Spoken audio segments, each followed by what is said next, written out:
Hello and welcome back to the vision digital education. Hi friends, હું છું સંદીપ બોરીચા. ફરી એક વખત અમારા આ ઓનલાઈન પ્લેટફોર્મમાં આપ સૌનું સ્વાગત કરું છું. ધોરણ 12 વિષય અર્થશાસ્ત્ર. આપણે અત્યારે ધોરણ 12 ઉપરના પ્રકરણની તૈયારી કરી રહ્યા છીએ. ત્યારે પ્રકરણની અંદર ચેપ્ટર 4, આમ તો ચેપ્ટર 4નું નામ છે બેન્કિંગ અને નાણાકીય નીતિ. મિત્રો, બેન્કિંગ અને નાણાકીય નીતિ છે એ આપણે આ ચેપ્ટરની અંદર અભ્યાસ કરવાના છીએ, જેમાં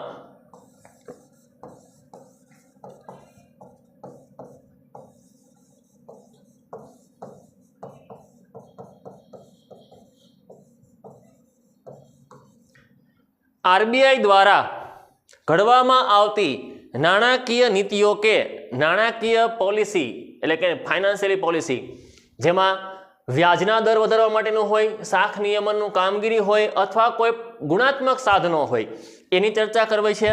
અને બેન્કિંગની પણ આ બધી બાબતો કઈ રીતે આપણે ચર્ચા કરશું, તો મિત્રો યાદ રાખશો કે આ તમામ ચર્ચા છે એ આપણે હેતુલક્ષીના ભાગરૂપે, ખાસ કરીને એમસીક્યુના ભાગરૂપે ચર્ચા કરવાના છીએ.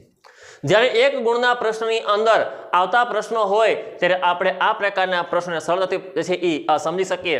સાથે બનતા કોઈ શબ્દો હશે તો એમની પણ માહિતી મેળવશું. તો બેંક વિશેનું ચેપ્ટર છે, તો મોસ્ટલી મોટાભાગના જે છે એ પ્રશ્નો હશે એ બેન્કિંગ રિલેટેડ છે.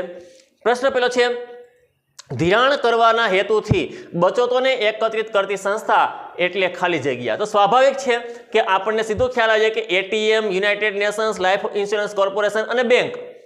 આ ચાર સિમ્પલી તમારી સામે મૂકેલા પ્રશ્નો છે.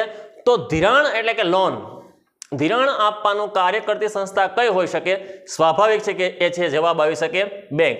તો બેંકનું કામ શું છે? પણ કેવી બેંક? કમર્શિયલ બેંક, વેપારી બેંક.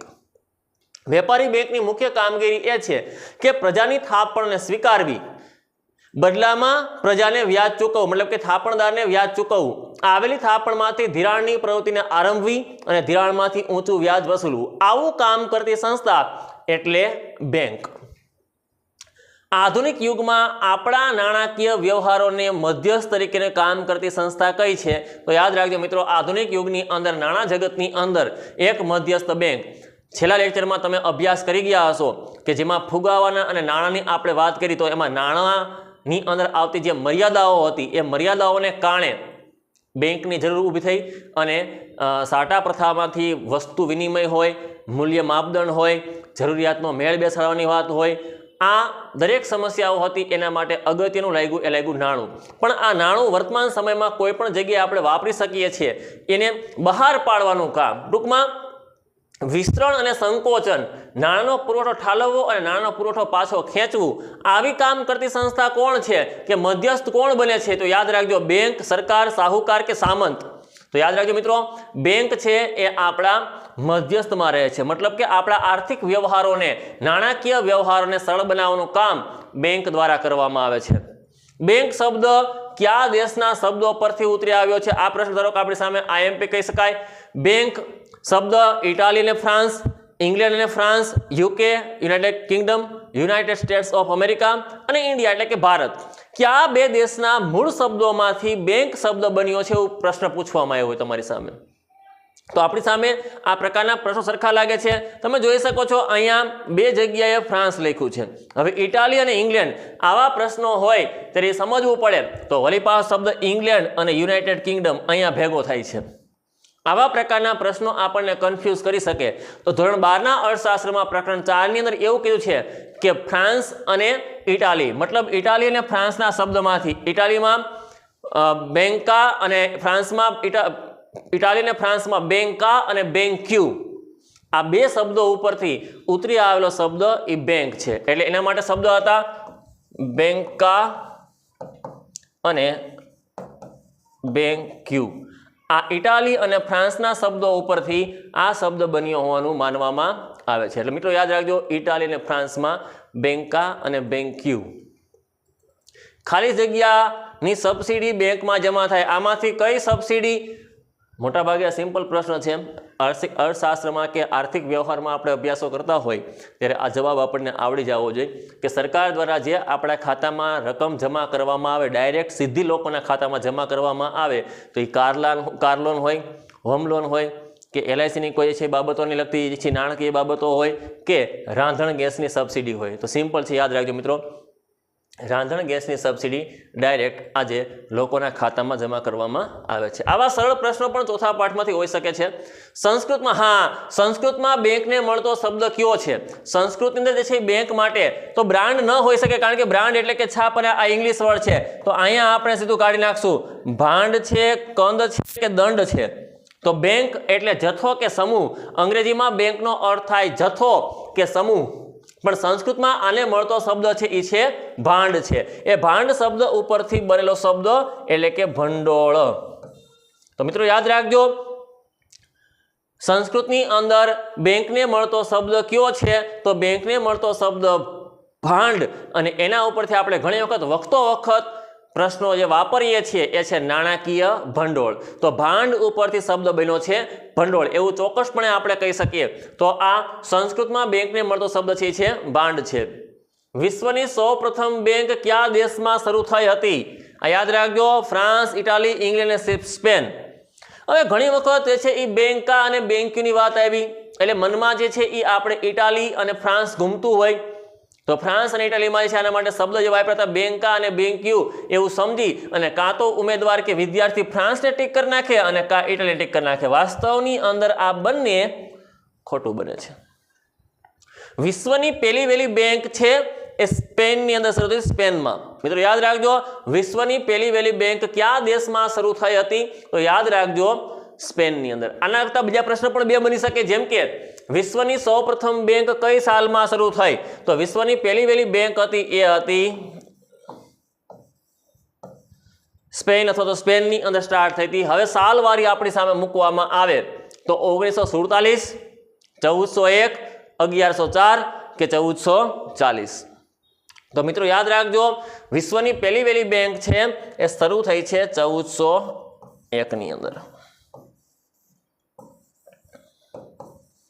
સાટા પ્રથાની મર્યાદાઓ જે હતી એ મર્યાદાઓને દૂર કરતા બેંકનો ઉદ્ભવ થયો હશે એવું માની શકાય, અને એ પહેલી વહેલી બેંક છે એ શરૂ થઈ હતી ઈસવીસન 1401. ચાલો, આ બે પ્રશ્ન ખાસ મોસ્ટ આઈએમપીમાં આ પ્રકરણ લઈને હોઈ શકે કે પહેલી વહેલી બેંક કયા દેશમાં શરૂ થઈ, કઈ સાલમાં શરૂ થઈ. ત્રીજો, પ્રથમ બેંકનું નામ બેંક ઓફ ખાલી જગ્યા હતું. Bank of Baroda, bank of India, bank of Barcelona, bank of England. તો સ્વાભાવિક છે કે હવે તમે એટલી તૈયારી કરી ગયા કે પહેલી વહેલી બેંક ઇન્ડિયામાં સ્થપાણી નથી. ભારત દેશ આઝાદ થયો જ 1947માં, અને ત્યારબાદ આરબીઆઈનું રાષ્ટ્રીયકરણ થયું, ત્યાર પછી ભારતને મધ્યસ્થ બેંક મળી એવું આપણે કહી શકાય. એટલે ભારત આમાં હોય જ ન શકે. તો આ બે શબ્દો તો ઇન્ડિયાને લગતા છે, બેંક ઓફ બરોડા અને બેંક ઓફ ઇન્ડિયા.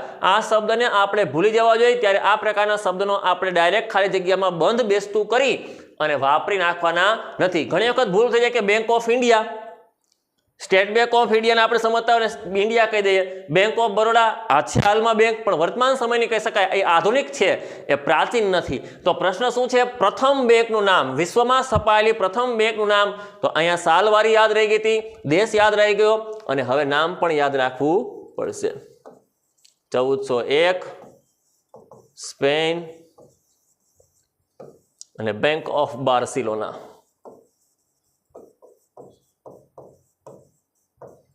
યાદ રાખજો મિત્રો, બેંક ઓફ બાર્સિલોના વિશ્વની પહેલી વહેલી બેંક હતી. ત્રીજો પ્રશ્ન કહી શકાય, ભારતમાં બેન્કિંગ કંપની ધારો ક્યારે અમલમાં આવ્યો? 1949, 1994, 1950, 1947. તો સ્વાભાવિક છે કે ઉમેદવાર અહીંયા શું ભૂલ કરશે, વિદ્યાર્થી શું ભૂલ કરે કે દેશ આઝાદ થયો એની હારે જોડી દે. પણ પ્રશ્નમાં શું કીધું? બેન્કિંગ કંપની એક્ટ ધારો. તો ધારો છે એ ત્યારે જ્યારે આપણું બંધારણનું ઘડાય છે, તો એનો મતલબ એ નથી કે બંધારણના ભેગો છે એ આ પણ અમલમાં મૂકી દીધો. આપણે બંધારણનો અમલ સ્ટાર્ટ થયો 26મી જાન્યુઆરી 1950 થી, પસાર 1949માં થઈ ગયું હતું, પણ અમલ થયો ઇન્ડિયામાં 26 જાન્યુઆરી 1950 થી. તો બંધારણની ભેગી જ આરબીઆઈ હાલી આવી હોય એવું જરૂરી નથી. મિત્રો યાદ રાખજો, આના માટે 1949 જે સાલમાં આરબીઆઈનું રાષ્ટ્રીયકરણ થયું ને એ વર્ષની અંદર કહી શકાય કે બેન્કિંગ કંપની એક્ટ પણ ઇન્ડિયામાં લાગુ થઈ ગયો.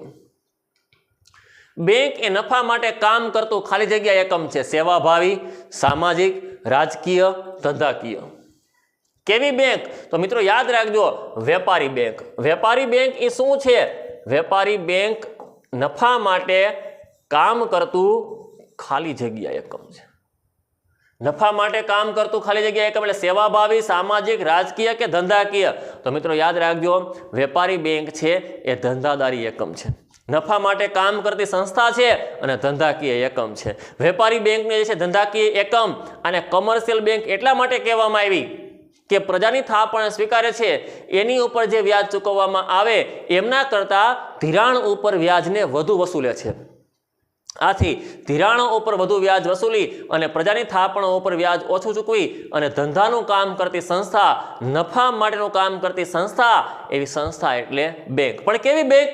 વેપારી બેંક. જો ગ્રાહકના પ્રજાના હિતની જાળવણી કરવાનું કામ કરતી તમને બેંક પૂછે ને તો યાદ રાખજો એ મધ્યસ્થ બેંક હશે. મતલબ હાલમાં ઇન્ડિયામાં આપણે કહીએ છીએ આરબીઆઈ, ભારતીય રિઝર્વ બેંક, એ છે ગ્રાહકો કે પ્રજાના હક હિતની જાળવણી માટેનું કામ કરતી બેંક. પણ નફા માટેનું તમને પૂછવામાં આવે તો આખું વિચીને લખી નાખવાનું કે નફા માટે કામ કરતી બેંક હોય છે એ છે વેપારી બેંક. અને વેપારી બેંક કેવું એકમ છે? ધંધાકીય એકમ છે. ચાલો, ચાલુ ખાતાની થાપણો વધુ ખાલી જગ્યા હોય છે, સરળ, તરલ, બાધિત, અબાધિત. હવે શું લાગ્યું? તો કે આવા પ્રશ્નો આપણને પકડવાનો પ્રયાસ કરશે. શું? તો કે અહીંયા બે આવ્યા, બાધિત અને અબાધિત. હવે ઘણી વખત ઉમેદવાર છે એ આમાં કન્ફ્યુઝ થઈ અને અર્થશાસ્ત્રમાં આ પ્રકારના શબ્દો ન આવતા હોય એને પણ અર્થશાસ્ત્રની ભાષામાં પકડવાનો પ્રયાસ કરે કે ભાઈ કાં તો બાધિત છે ને કાં તો અબાધિત, કારણ કે મળતું આવતું આ છે. સરળ, તરલ એ પણ લાગે એવું કે પાછળ ર લાવ્યું, અહીંયા પણ ર લાવ્યું. સરળ, તરલ. ચાલુ ખાતું. ચાલુ ખાતું એ ધંધાદારી પેઢી, વ્યક્તિ કે સંસ્થા નામે ખોલવામાં આવે. આ પ્રકારના ખાતાની અંદર દિવસમાં ગમે એટલી વાર ઉપાડ કરી શકાય, ગમે તેટલી વાર જમા કરી શકાય. આ ખાતામાં ચેકબુક આપવામાં આવે છે, વ્યાજ આપવામાં આવતું નથી. અતિરિક્ત ઉપાડની સુવિધા કાયદા માન્ય પ્રમાણે તમને આ ખાતામાં પ્રાપ્ત થઈ શકે, જેને આપણે ઇંગ્લિશમાં કહીએ ઓવરડ્રાફ્ટ. પણ ચાલુ ખાતાની થાપણ કેવી હોય છે? લિક્વિડિટ, મતલબ કે તરલ હોય છે, પ્રવાહિત હોય છે. મેં અગાઉ કીધું તમને એમ કે ચાલુ ખાતામાં એક દિવસની અંદર ગમે એટલી વાર ઉપાડ કરી શકાય, ગમે એટલી વાર જમા કરી શકાય છે. આ પ્રકારની થાપણો જમા થાય, જાય, ઉધાર થાય. ઉપાડ અને જમા અને ચૂકવણી આ બે પ્રકારની પ્રક્રિયા સતતને માટે અને ઇંગ્લિશમાં કહી શકીએ આપણે કરંટ એકાઉન્ટ, એટલે ચાલુ ખાતાની થાપણો છે એ સૌથી વધુ કેવી હોય છે મિત્રો? તરલ હોય છે. આમાં વ્યાજ મળતું નથી. તો તમને પ્રશ્ન એવો પણ પૂછી શકે કે કયા પ્રકારના ખાતામાં કે કયા પ્રકારની થાપણો પર વ્યાજ ચૂકવતી નથી બેંક? તો યાદ રાખજો, ચાલુ ખાતાની થાપણો ઉપર વ્યાજ ચૂકવવામાં આવતું નથી. ભારતની મધ્યસ્થ બેંક કયા નામથી ઓળખાય? સિમ્પલી છે, આપણને ખ્યાલ હોવો જોઈએ આ પ્રશ્નમાં. RBI, reserve bank of India. એમાં બીજે ક્યાંય ભૂલ ન થઈ જાય.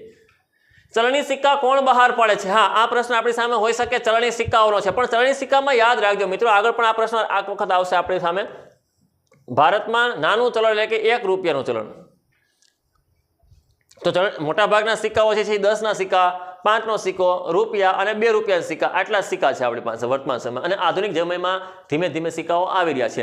પણ 1 રૂપિયાના ચલણી સિક્કા કોણ બહાર પાડે? પ્રેસ. તો પ્રેસ તો આની સાથે લાગે નહીં, કારણ કે પ્રેસ એ સોશિયલ મીડિયાનું કામ કરતી સંસ્થા છે. મતલબ કે સમાચાર પત્રો અથવા તો જે છે એ અખબાર અથવા સંદેશાઓને ફેલાવવાનું કામ કરતી સંસ્થા છે. નાણાં ખાતું અથવા નાણાં મંત્રાલય, આવો શબ્દ પણ આપણે વાપરી શકીએ છીએ. નાણાં મંત્રાલય, નાણાં ખાતું. રિઝર્વ બેંક ઓફ ઇન્ડિયા અને ટંકશાળો, જ્યાં કહીએ છીએ એ ધાતુ કે નકદ કે કોઈ પણ પ્રકારની વસ્તુને આકાર કે મુદ્રાઓ છાપવામાં આવતી હોય એવી જગ્યા, આવું પણ હોઈ શકે. મોટાભાગના શું ટીક કરશે? આરબીઆઈ. કેમ કે અત્યાર સુધી શીખવવામાં આવ્યું ત્યાં સુધી એવું શીખ્યા આવ્યા છે આપણે કે નાણાંના પુરવઠાનું વિસ્તરણ અને સંકોચન કરવાની નીતિ, નાણાકીય નીતિ આરબીઆઈ કરે છે. વાસ્તવમાં નાણાં ખાતું છે મિત્રો, યાદ રાખજો. 1 રૂપિયાના સિક્કા છે એ ભારત સરકારનું નાણાં ખાતું છે એ બહાર પાડે છે. એમના વતી વહીવટ કરી આપે ને એ આરબીઆઈ કરી આપે. 1 રૂપિયાના ચલણી સિક્કાઓ છે એ અર્થતંત્ર કે બજારમાં આરબીઆઈ મૂકતું નથી, એ ભારત સરકાર નાણાં ખાતું છાપે છે. નેક્સ્ટ, શાક સર્જન, ક્રેડિટ ક્રિએશન આપણે એવું તો પણ કહી શકીએ આને. શાક સર્જનથી નાણાંનો પુરવઠો શું થાય? ઓછો થાય, સ્થિર રહે, વધે કે ઘટે. હવે શાક સર્જન એટલે શું? તો શાક સર્જનનો સિમ્પલી અર્થ મિત્રો યાદ રાખજો, પ્રવર્તમાન નાણાંના જથ્થામાંથી નવા નાણાંનું સર્જન કરવું. એટલે કે થાપણદારોએ જ્યારે પોતાની થાપણો બેંકમાં જમા કરે છે તો બેંક અમુક રકમને આરબીઆઈ પાસે જઈને કહી શકાય કે નીતિ નિયમ પ્રમાણે રાખી મૂકે, એટલે કે રોકડ અનામત કેશ રિઝર્વ રાખી મૂકી અને બાકીની રકમનું શું કરે છે? ધિરાણ આપે છે.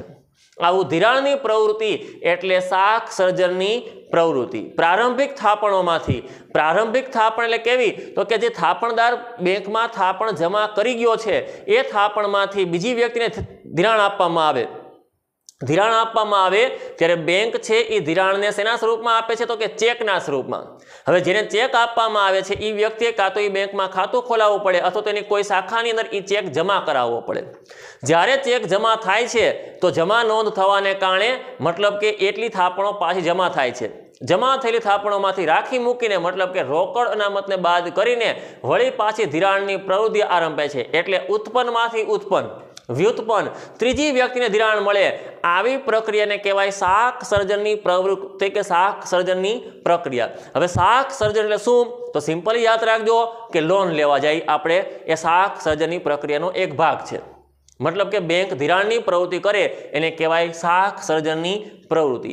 જ્યારે બેંક ધિરાણની પ્રવૃત્તિને વધારે છે, શાખ સર્જનની પ્રવૃત્તિ વધારે છે, તો સ્વાભાવિક છે કે ધિરાણ લેનાર વ્યક્તિ છે એ ધિરાણ મેળવે છે અને સંપત્તિ છે કે નાણું છે એ બજારમાં ખર્ચે છે. આનાથી નાણાંનો પુરવઠો બજારમાં શું થવા લાગે? વધવા લાગે છે. તો અહીંયા ઓછો થાય, સ્થિર રહે, ઘટે, આ વસ્તુ ઉપર નહીં જાય. યાદ રાખજો કે નાણાં શાખ સર્જન થાય જ્યારે જે છે એ ધિરાણની પ્રવૃત્તિઓ વધે છે. પ્રારંભિક થાપણોમાંથી ત્રીજી વ્યક્તિને ધિરાણ મળે, ચોથીને મળે, પાંચમીને મળે, જ્યાં સુધી શૂન્ય ઉપર ન આવે ત્યાં સુધી ધિરાણની પ્રવૃત્તિ આરંભ રાખવામાં આવે. આ પ્રવૃત્તિ જે છે એ અર્થતંત્રમાં નાણાંનો પુરવઠો વધે છે. ખાલી જગ્યાની સાલ બાદ ખાનગી ક્ષેત્રમાં ઇન્ટરનેશનલ બેંકો પણ એડ થઈ. શિડ્યુલ બેંકના પ્રકારો જ આપણે કહી શકીએ. શિડ્યુલ બેંક એટલે કેવી બેંક? તો કે આરબીઆઈની અનુસૂચિ 2માં સ્થપાયેલી હોય એવી બેંકને શિડ્યુલ બેંક કહેવાય. એ બેંક ખરી બેંક છે. આવી બેંકના જે છે એ સ્થપાવાને કારણે થયું છે શું? તો કે આવી બેંક સ્થપાય છે ત્યારબાદ જે છે એ ભારતમાં વેપારી અને સહકારી આ બે પ્રકારની બેંકો અસ્તિત્વમાં આવી આરબીઆઈના અનુસૂચિ 2 પ્રમાણે. હવે જ્યારે વેપારી બેંકો અસ્તિત્વમાં આવી તો એ વેપારી બેંકના 4 પ્રકાર બને છે. એક જાહેર, એક ખાનગી, એક વિદેશી અને એક પ્રાદેશિક. મતલબ રિજનલ રૂરલ બેંક તરીકે પણ આપણે એને ઓળખી શકીએ છીએ, RRBS પ્રાદેશિક બેંકો. હવે એમાં આંતરરાષ્ટ્રીય બેંકો, ખાનગી બેંકો અને જાહેર બેંકો, આવી 4 બેંકો થઈ. ખાનગી, જાહેર, વિદેશી અને પ્રાદેશિક. એમાં ભારતની અંદર 1951ની સાલમાં આવેલા ઉદારીકરણ, ખાનગીકરણ અને વૈશ્વિકીકરણના આર્થિક સુધારાને કારણે દેશની અંદર આંતરરાષ્ટ્રીય બેંકોનો પણ પ્રવેશ શરૂ થઈ ગયો, આવું કહી શકાય. વૈશ્વિકીકરણના ભાગરૂપે વિશ્વની અર્થવ્યવસ્થાને ભારતની અર્થવ્યવસ્થા એટલે જોડવાની પ્રક્રિયા એટલે ગ્લોબલાઇઝેશન. આ વૈશ્વિકીકરણની પ્રક્રિયાને કારણે ક્યાંક ને ક્યાંક દેશની અંદર છે એ આ પ્રકારે બેંકો પણ પ્રવેશવા લાગી, જે આંતરરાષ્ટ્રીય બેંકો હતી. ટૂંકા ગાળાનું ધિરાણ, શોર્ટ ટર્મ. ટૂંકા ગાળાનું ધિરાણ એટલે કેટલા વર્ષ સુધીનું ધિરાણ? તો 2, 5, 6 કે 1. તો બેંક છે એ ધિરાણ આપે 3 પ્રકારનું આપે. ટૂંકા ગાળાનું, મધ્યમ અને લાંબા ગાળાનું. ટૂંકા ગાળાનું ધિરાણ છે એ કેટલા વર્ષનું હોય? 1 વર્ષનું. તો યાદ રાખજો મિત્રો, ટૂંકા ગાળાનું ધિરાણ શોર્ટ ટર્મ 1 વર્ષ, મીડિયમ ટર્મ મતલબ કે મધ્યમ ધિરાણ 1 થી 5 વર્ષ અને લોંગ ટર્મ એટલે કે લાંબા ગાળાનું ધિરાણ. ચોપડીમાં આપ્યું છે 5 + 15 ધોરણ 12ના અર્થશાસ્ત્રમાં, એટલે કે 5 થી 15, પણ 5 થી 15 પ્લસ પણ હોઈ શકે છે લાંબા ગાળાનું. એટલે યાદ રાખજો, ટૂંકા ગાળાનું ધિરાણ છે કેટલા વર્ષનું હોય છે? 1 વર્ષનું. એટલે ખાસ આ વસ્તુ ભૂલાય નહીં. ટૂંકા ગાળાનું ધિરાણ 1, મધ્યમ 1 થી 5 અને 5 + 15 એટલે કે 5 થી 15 એ છે લાંબા ગાળાનું ધિરાણ. નેક્સ્ટ આપણે આગળ વધીએ મિત્રો. કયા વર્ષના કાયદાકીય ધારાથી શિડ્યુલ બેંકો અસ્તિત્વમાં આવી? શિડ્યુલ બેંકો મેં હમણાં તમને અગાઉ કીધું એમ કે શિડ્યુલ બેંક એટલે કેવી બેંક? અનુસૂચિ જે 2 આરબીઆઈની અનુસૂચિ 2 પ્રમાણે સ્થપાયેલી છે એ બધી બેંકો શિડ્યુલ બેંક તરીકે ઓળખવામાં આવે છે. 1934ની જ્યારે આરબીઆઈની સ્થાપના થઈ છે એ સાલ પણ આપણને યાદ છે. તો આરબીઆઈની સ્થાપના થઈ, એનું રાષ્ટ્રીયકરણ થયું. આ સાલ તમને પ્રશ્ન આગળ આવી શકશે એટલે હું તમને નથી કહેતો, પણ જ્યારે સ્થાપના થઈ એના આગામી વર્ષ દરમિયાન જેની ગાઈડલાઈન છે કે જે એની અનુસૂચિ કે એની નીતિ નિયમો કે કલમો છે એ પ્રમાણે જે કોઈ પણ બેંકો સ્થપાયેલી છે એ બેંકને આપણે સાચી બેંક કહીએ છીએ. એટલે શિડ્યુલ બેંકો અસ્તિત્વમાં આવવા લાગી 1934ની ધારા હેઠળ, બેન્કિંગ ધારા હેઠળ. દાગીના કે ડોક્યુમેન્ટ માટે બેંક તમને કઈ સુવિધા આપી શકે? હવે વેપારી બેંકના ગૌણ કાર્ય છે. તો વેપારી બેંકના ગૌણ કાર્યના ભાગરૂપે આ એક એવા પ્રકારનું પણ કહી શકાય કે ગ્રાહકના એજન્ટ તરીકેની સુવિધામાંથી આ પ્રશ્ન લેવામાં આવ્યો છે. વેપારી બેંક ગ્રાહકના એજન્ટ તરીકે પેલું કામ તો એ કરે છે કે અજાણ્યા આયાતકારો અને નિકાસકારોને શાખનું પ્રમાણપત્ર આપવું.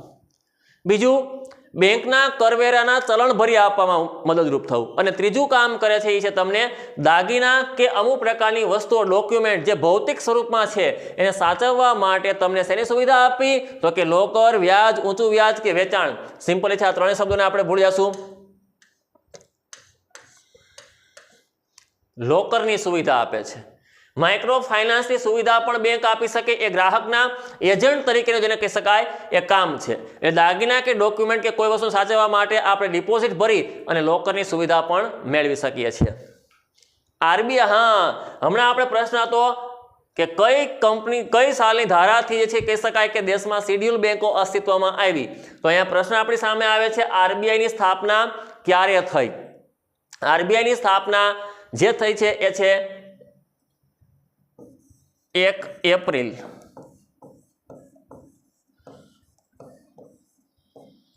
1950, 1935, 1960 કે 1949. તો યાદ રાખજો મિત્રો, 1 એપ્રિલ 1935. હવે એમ થાય કે સાહેબ આવા પ્રકારના પ્રશ્નો તો સાવ ઈઝી છે, પણ ઘણી વખત ઉમેદવારો આવા પ્રકારના સરળ પ્રશ્નોની તૈયારી કર્યા વિના જાય ત્યારે એ સાલને 1949 ટીક કરીને આવે છે. શા માટે? તો કે આ સાલ તો રાષ્ટ્રીયકરણ થયું હતું. યાદ રાખજો, જ્યારે આરબીઆઈની સ્થાપના થઈ ત્યારે આરબીઆઈ છે એ એક ખાનગી બેંક હતી અને 5 કરોડના મૂડીરોકાણની સાથે એનો પ્રારંભ થયો હતો. એ પ્રારંભ થયો 1 એપ્રિલ 1935. એટલે પ્રશ્ન પૂછવામાં આવે કેટલા કરોડના મૂડીરોકાણથી આ બેંક સ્થપાઈ હતી? તો યાદ રાખજો 5 કરોડના. આરબીઆઈનું રાષ્ટ્રીયકરણ થયું ક્યારે થયું? હજી હમણાં જ આપણે વાત કરી ગયા હતા. આરબીઆઈનું રાષ્ટ્રીયકરણ તમને પૂછવામાં આવ્યો તો 1 જાન્યુઆરી 1949. આ પણ આપણે યાદ રાખજો.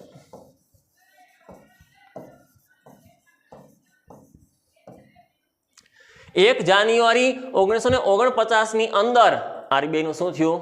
રાષ્ટ્રીયકરણ થયું. અને સ્થાપના પૂછે તો આપણે યાદ રાખજો 1 એપ્રિલ 1935. આ છે એ એની શું છે? સ્થાપના છે. અને આ છે એ શું છે? રાષ્ટ્રીયકરણ. હવે રાષ્ટ્રીયકરણ એટલે શું? તો કઈ ખાનગીકરણનું વિરોધી છે. ખાનગીકરણ થાય ત્યારે શું થાય? તો કે ખાનગીકરણની પ્રક્રિયા દરમિયાન સરકાર હસ્તકના એકમો છે એ ખાનગી કંપનીને સોંપવામાં આવે. અને રાષ્ટ્રીયકરણ થાય તો સરકાર હસ્તકના જે પ્રાઇવેટ કે ખાનગી હસ્તકના જે એકમો છે એ સરકાર પોતાના હસ્તક લઈ લે છે. આવા પ્રકારની પ્રક્રિયાને આપણે કહીએ છીએ રાષ્ટ્રીયકરણની પ્રક્રિયા. આરબીઆઈ દેશની કેવી બેંક કહેવાય? એપેક્સ, ડેમમેગ, એપ્રોક્સ, બીકોક, આ પ્રકારની પ્રશ્નો તમારી સામે હોઈ શકે. તો આરબીઆઈ છે ને મિત્રો એ કેવી છે? સર્વોચ્ચ બેંક છે. અને સર્વોચ્ચ, જેમ અદાલતમાં સુપ્રીમ, એમ અહીંયા સુપ્રીમ શબ્દ નથી વાપર્યો, પણ એના માટે શબ્દ વાપર્યો છે એપેક્સ. યાદ રાખજો મિત્રો, એપેક્સ છે કઈ બેંક?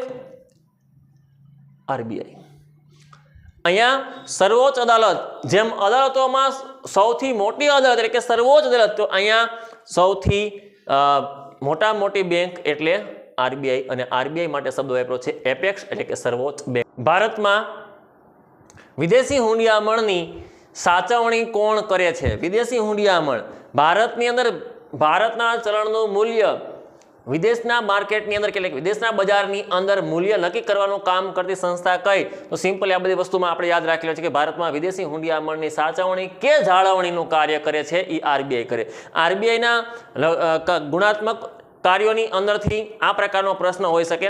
મતલબ કે આરબીઆઈના મુખ્ય કાર્યો જે છે મધ્યસ્થ બેંકના, એનું એક કામ પણ છે 5મા નંબરનું કે જેમાં વિદેશી હુંડિયામણની જાળવણી કરવાનું કાર્ય.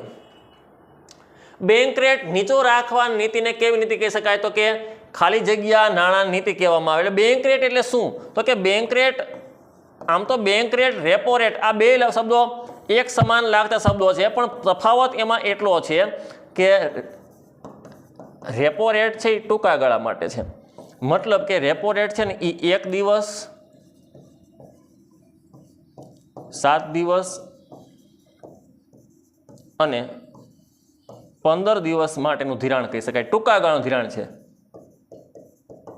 જ્યારે બેંક રેટ છે એ લાંબા ગાળાનું ધિરાણ છે. મતલબ કે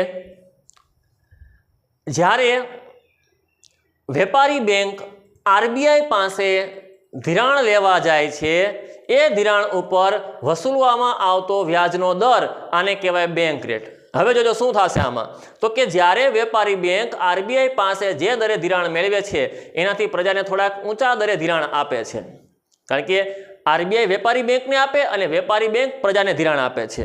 આમ બેંક રેટને નીચો રાખવામાં આવે તો ક્યારે નીચો રાખવામાં આવે, તો કે આ સાધન છે ને એ ફુગાવો અને મંદી આ બેને અસર પહોંચાડવા માટેનું સાધન છે.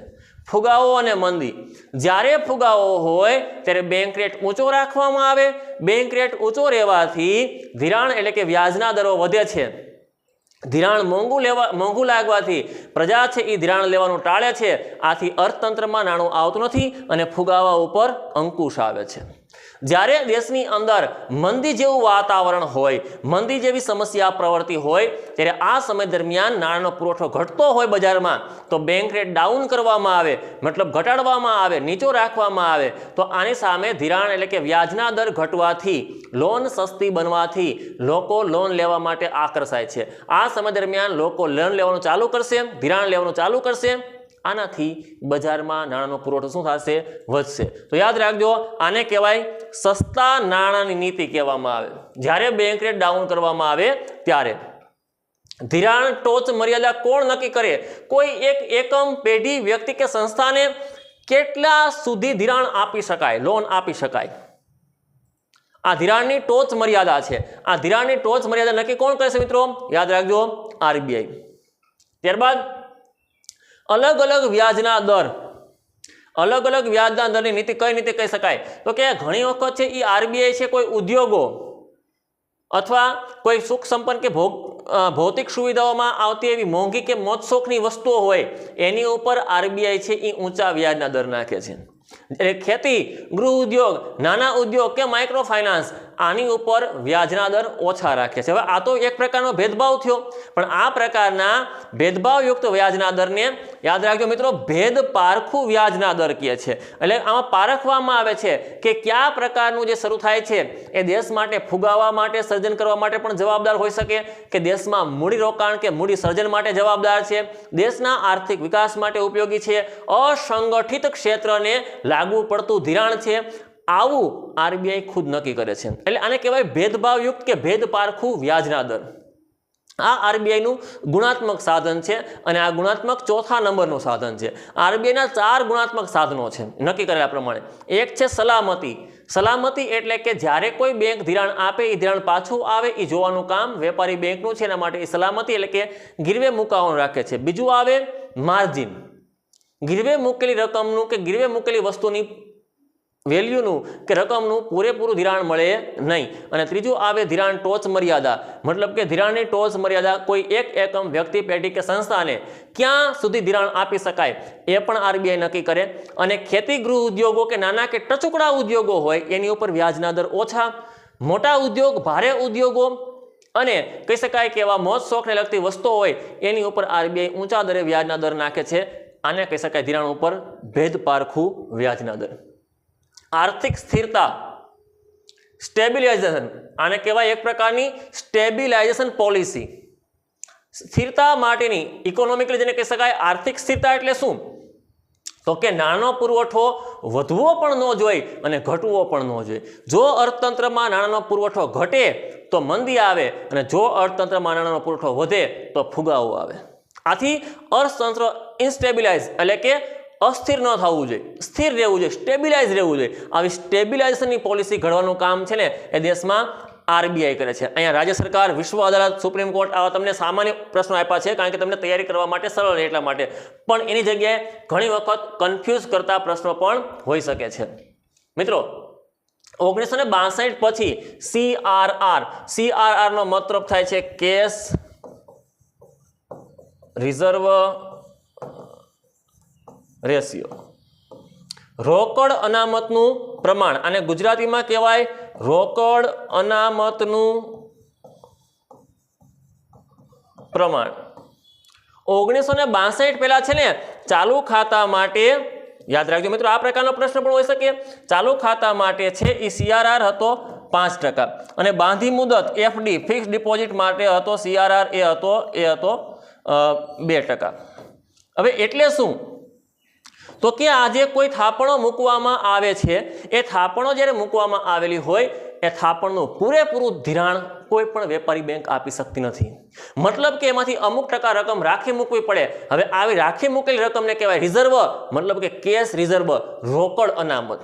જ્યારે ચાલુ ખાતું કરંટ એકાઉન્ટ આની અંદર ઘણી વખત દિવસમાં વધુ પ્રમાણમાં ઉપાડ થાય અને જમા થાય, તો આરબીઆઈ આ એટલા માટે આ સાધનને રાખ્યું છે હાથ વગું કે જ્યારે થાપણદારો પોતાની થાપણ મૂકવા આવેલા છે એ જ્યારે કોઈ સંજોગોને પોતાની પાછી થાપણને ખેંચે તો એ સમય દરમિયાન બેંકની પાસે એટલીસ્ટ એટલું નાણું હોવું જોઈએ કે પોતાના થાપણદારોની રકમ પરત કરી શકે. બધા ઉપાડવા નહીં આવે, અમુક વર્ગ આવશે.